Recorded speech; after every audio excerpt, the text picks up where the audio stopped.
Жігіттер, міне Kia Carnival 2024 жылы блокировкаға түсіп қалған ремен, сақтандыру ремені. Өзі ішінде тұрады, соны алдым. Мынау сырттағы пластмасс корпустың бәрін шешесіздер.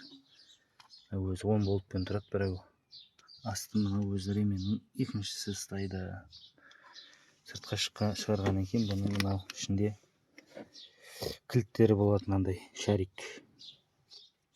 Мынаның астында болады.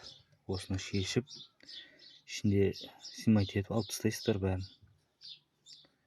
Сонымен болды. Біздің проблема шешілді осымен.